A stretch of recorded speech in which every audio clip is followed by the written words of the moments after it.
Hello everyone, welcome to the channel. इस video में हम लोग बॉटनी ऑनर्स पेपर 1 का क्वेश्चन नंबर 92 से कंटिन्यू करने वाले हैं।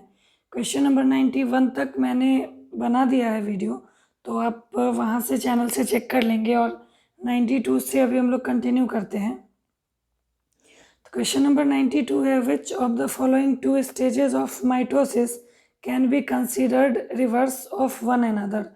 तो माइटोसिस के कौन से दो फेज हैं जो एक दूसरे के रिवर्स हैं, यानी कि एक दूसरे के अपोजिट उसमें वर्क होता है, तो वो हो जाएगा प्रोफेज एंड टीलोफेज। क्योंकि प्रोफेज में जो ऑर्गेनल होते हैं वो सारे डिसअपियर होना शुरू हो जाते हैं और टीलोफेज में रीअपियर होना शुरू हो जाते हैं, इसीलिए इसका आंसर ऑप्शन नंबर बी हो जाएगा। Next question, which is the first stage of meiosis 1।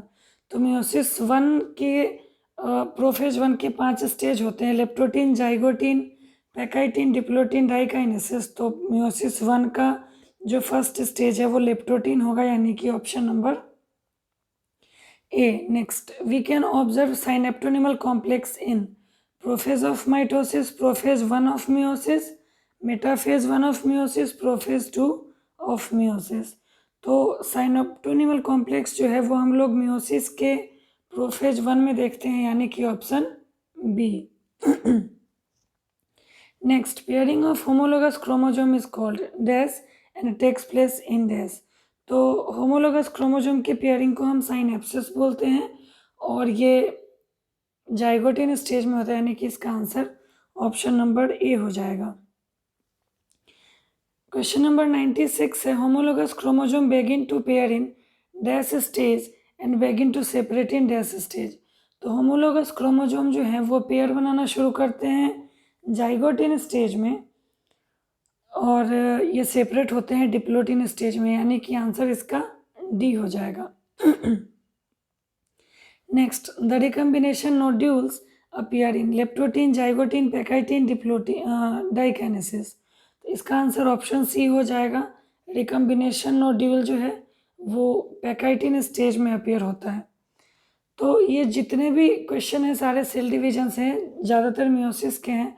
तो अगर आपको इसका नोट्स चाहिए ताकि इससे रिलेटेड कोई भी क्वेश्चन आपका गलत नहीं हो, तो आप कमेंट कर दे, फिर मैं इसका नोट्स भी बना दूंगी। शॉर्ट नोट्स है जो बहुत कम समय में आपका पूरा ये मियोसिस वाला टॉपिक जो है कंप्लीट हो जाएगा और इस तरह के जो भी क्वेश्चन हैं एक भी गलत नहीं होंगे। तो अगर आपको इसका वीडियो चाहिए, इस टॉपिक को समझना है, तो कमेंट कर दे, फिर मैं उसका भी वीडियो बना दूंगी।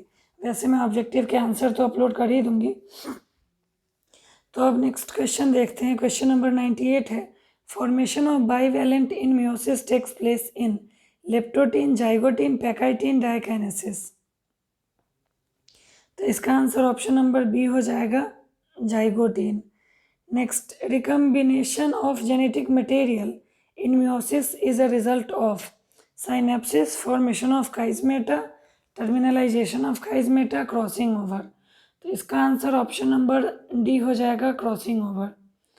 नेक्स्ट क्वेश्चन है, in which stage of meiosis synapsis takes place leptotene, zygotene, pachytene, diakinesis. तो इसका आंसर ऑप्शन बी हो जाएगा, जाइगोटीन। जाइगोटीन में साइनेप्टोनिमल कॉम्प्लेक्स बनता है, साइनेप्सिस होता है।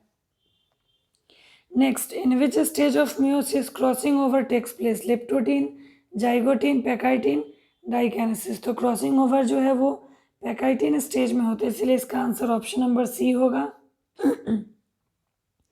नेक्स्ट क्वेश्चन है, recombination nodules appear leptotene, zygotene, pachytene, diakinesis. तो इसका आंसर ऑप्शन सी हो जाएगा। रिकम्बिनेशन नोड्यूल जो है वो पैकाइटीन स्टेज में अपीयर होते हैं। Next, in which stage of meiosis synaptonemal complex is formed diplotene, zygotene, pachytene, diakinesis. तो इसका आंसर ऑप्शन नंबर बी हो जाएगा, zygotene. Next, in which stage of meiosis terminalization of chiasmata begins. तो chiasmata का terminalisation जो है वो diakinesis stage में होता है, यानी कि आंसर डी हो जाएगा। Next, in which stage of meiosis separation of homologous chromosome takes place.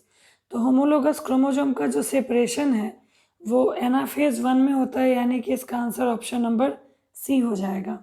Next, in which stage of meiosis separation of sister chromatid takes place. तो सिस्टर क्रोमेटिड का सेपरेशन एनाफेज 2 में होता है, तो इसका आंसर जो है वो ऑप्शन डी हो जाएगा। नेक्स्ट क्वेश्चन है, choose the correct statement regarding meiosis. Meiosis के लिए करेक्ट स्टेटमेंट चूज करना है। तो crossing over takes place between sister chromatid, तो ये स्टेटमेंट गलत है। Second, crossing over takes place between non sister chromatid, ये सही है। Recombination nodules result in crossing over, ये भी सही है, और इसका answer both B and C हो जाएगा। नेक्स्ट क्वेश्चन है, in meiosis 1 nucleolus disappears in leptotene zygotene diplotene diakinesis. तो न्यूक्लियोलस जो है वो डायकाइनेसिस स्टेज में डिसअपियर होता है, यानी कि आंसर डी हो जाएगा। नेक्स्ट, इन मियोसिस 1 न्यूक्लियर मेम्ब्रेन डिसअपियरिंग, तो न्यूक्लियर मेम्ब्रेन भी डायकाइनेसिस स्टेज में ही डिसअपियर होगा, यानी कि आंसर डी। और ऐसे भी आप याद रखेंगे, जितनी भी चीज़ें डिसअपियर होती हैं मियोसिस 1 में, वो सारे डायकाइनेसिस स्टेज में ही होते हैं। नेक्स्ट क्वेश्चन है, which of the following do not happen during mitosis. Separation of homologous chromosome, तो माइटोसिस में होमोलोगस क्रोमोजोम का सेपरेशन नहीं होता है। सेपरेशन ऑफ सिस्टर क्रोमेटिड, ये होता है माइटोसिस में। होमोलोगस क्रोमोजोम का पेयरिंग भी नहीं होता है। काइजमेटा का फॉर्मेशन भी नहीं होता है, और सिस्टर क्रोमेटिड का सेपरेशन होता है, लेकिन हमसे पूछ रहा है do not happen in mitosis. तो स्टेटमेंट 1, 3 एंड 4 ये तीनों जो है वो माइटोसिस में नहीं होता है, इसीलिए इसका आंसर जो है वो ऑप्शन नंबर सी हो जाएगा, 1, 2 and 3। Next, the site where crossing over has taken place is called recombination nodule, chiasma, centromere, telomere. तो इसका आंसर ऑप्शन बी हो जाएगा, जहाँ पे क्रॉसिंग ओवर होता है उस प्लेस को काइज्मा कहते हैं। Next, choose the correct statement. Meiosis 1 resembles mitosis, ये रॉन्ग है। मियोसिस 2 रिजेंबल्स माइटोसिस, ये करेक्ट स्टेटमेंट है। Chromosome number is reduce to half in meiosis 1, ये भी करेक्ट है। और chromosome number is reduce to half in meiosis 2, तो ये रॉन्ग है, यानी कि 2 और 3 जो है वो करेक्ट स्टेटमेंट है, यानी कि आंसर इसका ऑप्शन नंबर बी हो जाएगा। Next, chromosome move to equator in prophase, metaphase, anaphase, telophase. तो मेटाफेज में क्रोमोजोम जो है वो इक्वेटर पे जाता है, तो इसका आंसर बी हो जाएगा। क्वेश्चन नंबर 114 है, name the stage in which centromere splits and chromatid separate. तो सेंट्रोमियर स्प्लिट होकर और क्रोमेटिड जो है वो एनाफेज में सेपरेट होते हैं, तो इसका आंसर ऑप्शन सी हो जाएगा। क्वेश्चन नंबर 115 है, name the stage in which pairing between homologous chromosome takes place. तो होमोलोगस क्रोमोजोम के बीच में पेयरिंग जो है वो प्रोफेज 1 में होता है, इसीलिए इसका आंसर ऑप्शन नंबर 1 हो जाएगा, ए। नेक्स्ट क्वेश्चन है, name the stage in which crossing over between homologous chromosome takes place. तो क्रॉसिंग ओवर जो है वो भी प्रोफेज 1 में होता है, तो इसका आंसर भी ऑप्शन ए हो जाएगा। Next, choose the correct statement. Meiosis increases genetic variability, तो ये करेक्ट है। Statement second, meiosis decreases genetic variability, ये रॉन्ग है, ये करेक्ट है। Third, meiosis must takes place during sexual reproduction, ये सही है। मियोसिस में also takes place in asexually, गलत है, यानी कि 1 और 3 जो है वो सही स्टेटमेंट है, तो इसका आंसर ऑप्शन नंबर सी हो जाएगा। तो ये हमारा पहला टॉपिक जो है वो कंप्लीट हुआ, और इसमें जितने भी क्वेश्चन है सारे क्वेश्चन जो हैं वो सेल डिवीजन से रिलेटेड, या तो सेल से या सेल डिवीजन से रिलेटेड है।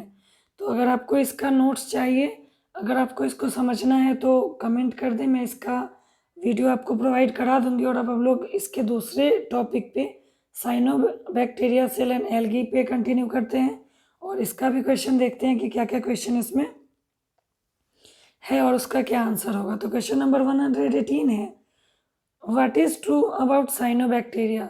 साइनोबैक्टीरिया के बारे में सही क्या है। तो साइनोबैक्टीरिया जो है उसमें क्लोरोफिल ए प्रेजेंट होता है, तो इसका आंसर ऑप्शन नंबर ए हो जाएगा। Next, cyanobacteria lack.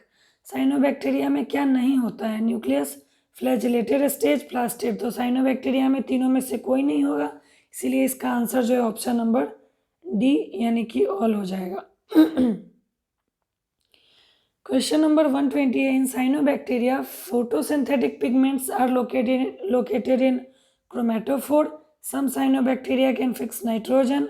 C phycoerythrin and C phycocyanin and C phycoerythrin are present all. इसका आंसर ऑप्शन नंबर डी हो जाएगा ऑल।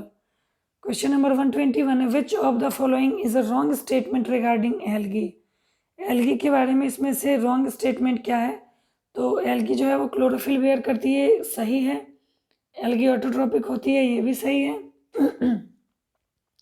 एल्गी की बॉडी हमेशा थैलोइड होती है, ये भी सही है। लेकिन एल्गी जो है वो सिर्फ एक्वेटिक नहीं होते हैं, समटाइम ये वाटर बॉडी के किनारे होते हैं। तो इसीलिए ये स्टेटमेंट जो है चारों में ये थोड़ा कम सही है, इसीलिए इसका आंसर ऑप्शन नंबर डी हो जाएगा। नेक्स्ट, जू स्पोर्स आर। तो जू स्पोर्स जो हैं वो फ्लैजिलेटेड होते हैं और उनका मोड ऑफ रिप्रोडक्शन जो है वो एसेक्सुअल होता है, इसीलिए इसका आंसर जो है वो ऑप्शन नंबर बी हो जाएगा, यानी कि ये वाला। Next, anisogamous sexual reproduction means. Anisogamous sexual reproduction का क्या मतलब है? तो एनाइसोगैमस का मतलब होता है कि दो डिसिमिलर गैमेट्स जब फ्यूज होते हैं तो उसको हम एनाइसोगैमस बोलते हैं, यानी कि ऑप्शन नंबर सी, जिसमें two dissimilar gametes fuse together. Next question है, which of the following algae are used as food. इनमें से एज अ फूड कौन सी एल्गी यूज की जाती है? Laminaria, sargassum, porphyra. तो इसका आंसर ऑल होगा। Next, which of the following is a red algae and used as food. इन चारों में से रेड एल्गी कौन सी है और जो कि एज अ फूड यूज की जाती है? तो porphyra. Next, which of the following algae is marine. इन चारों में से मैराइन कौन सी है? तो इसका आंसर सी हो जाएगा, एक्टोकार्पस। नेक्स्ट क्वेश्चन है, question number 127, dash is a hydrocolloid produced by dash algae. तो इसका आंसर जो है, इसमें से 4 कॉम्बिनेशन है, 2 सही है 2 गलत है। तो इसमें सेकेंड वाला स्टेटमेंट जो है, एक एल्जीन जो हाइड्रोकोलाइड है ब्राउन एल्गी प्रोड्यूस करती है और केराजिन हाइड्रोकोलाइड जो है रेड एल्गी प्रोड्यूस करती है, यानी कि algin produced by brown algae, carrageenan produced by red algae. तो 2 और 3 सही है, इसलिए इसका आंसर जो है ऑप्शन ए हो जाएगा, ये वाला। Next, agar is a commercial product obtained from. Agar किस चीज़ से प्रोड्यूस किया ऑब्टेंड किया जाता है? तो एल्गी से, यानी कि इसका आंसर ऑप्शन ए हो जाएगा। Next, rhodophyceae is also known as. Rhodophyceae हम लोग रेड एल्गी को बोलते हैं, तो इसका आंसर ऑप्शन सी हो जाएगा। 130 है, phaeophyceae is also known as. Phaeophyceae हम लोग ब्राउन एल्गी को बोलते हैं, तो इसका आंसर ऑप्शन डी हो जाएगा। Next, storage bodies called pyrenoids are located in. तो पायरिनोइड्स जो हैं वो क्लोरोप्लास्ट के अंदर प्रेजेंट होते हैं, इसीलिए इसका आंसर ऑप्शन बी हो जाएगा। नेक्स्ट, 132 है, which of the following chlorophyll is present in all classes of algae. तो क्लोरोफिल ए जो है वो एल्गी के सभी क्लास में होती है, तो इसीलिए इसका आंसर ऑप्शन ए हो जाएगा। Next, which of the following combination of chlorophyll is present in Chlorophyceae. Chlorophyceae यानी कि ग्रीन एल्गी के अंदर कौन कौन सा कॉम्बिनेशन होता है? तो chlorophyll A and B. Next है, which of the following combination of chlorophyll is present in rhodophyceae, यानी कि रेड एल्गी के अंदर कौन कौन सा क्लोरोफिल होता है? तो रेड एल्गी के अंदर क्लोरोफिल ए एंड डी होता है, तो ऑप्शन सी इसका आंसर हो जाएगा। Next, which of the following combination of chlorophyll is present in Phaeophyceae, यानी कि ब्राउन एल्गी के अंदर कौन कौन सा कॉम्बिनेशन होता है? तो ब्राउन एल्गी के अंदर chlorophyll A and chlorophyll C होता है। क्वेश्चन नंबर 136 है, which of the following pigment will be found in volvox. Volvox के अंदर क्लोरोफिल ए एंड बी, यानी कि ग्रीन एल्गी का एग्जाम्पल है, तो क्लोरोफिल ए एंड बी उसका आंसर होगा। क्वेश्चन नंबर 137 है, Green algae have cell wall that is made up of cellulose and reserve food material in the form of starch. तो इसका आंसर ऑप्शन नंबर ए हो जाएगा. Red algae have reserve food material in the form of, तो red algae का जो reserve food material होता है वो फ्लोरिडीन स्टार्च होता है, यानी कि ऑप्शन डी. क्वेश्चन 139 है, brown algae have reserve food material in form of, तो ब्राउन एल्गी का जो रिजर्व फूड मटेरियल होता है वो मैनिटोल और लेमिनेरिन के फॉर्म में होता है, यानी कि option B. Question number 140, which of the following is right combination of characters for red algae. तो रेड एल्गी के कॉम्बिनेशन में तो सबसे पहले हम क्लोरोफिल की बात करेंगे, तो रेड एल्गी के अंदर क्लोरोफिल ए एंड डी होता है, तो ऑप्शन बी तो हट जाएगा. अब क्लोरोफिल ए एंड डी, तो ए सी और डी तीन ऑप्शन में है, और स्टोर्ड फूड फाइकोएरिथ्रिन, ये पिगमेंट फाइकोएरिथ्रिन, ये भी चारों में है. तो अब हम फ्लैजेला की बात करेंगे, तो रेड एल्गी के अंदर नो फ्लैजेला होता है, यानी कि इसका आंसर ऑप्शन नंबर डी हो जाएगा, ये वाला. क्वेश्चन नंबर 141 है, which of the following is right combination of characters for green algae. Green algae के अंदर क्या क्या होता है, तो क्लोरोफिल ए एंड बी होता है, ये सही है. सेल वॉल सेल्यूलोज से बना होता है, ये भी सही है. स्टार्च रिजर्व फूड होता है, ये भी सही है. लेकिन जो फ्लैजेला है वो ग्रीन एल्गी में नॉर्मली दो ही होते हैं, तो उस हिसाब से इसका आंसर ऑप्शन सी होना चाहिए. और अगर कोई एक्सेप्शन और होगा तब इसका आंसर डी होगा, लेकिन वैसे ग्रीन एल्गी के अंदर दो ही फ्लैजेला होता है, उस हिसाब से इसका आंसर जो है वो ऑप्शन नंबर सी होना चाहिए. तो ये क्वेश्चन नंबर 141 तक हुआ. नेक्स्ट वीडियो में हम लोग क्वेश्चन नंबर 142 से कंटिन्यू करेंगे.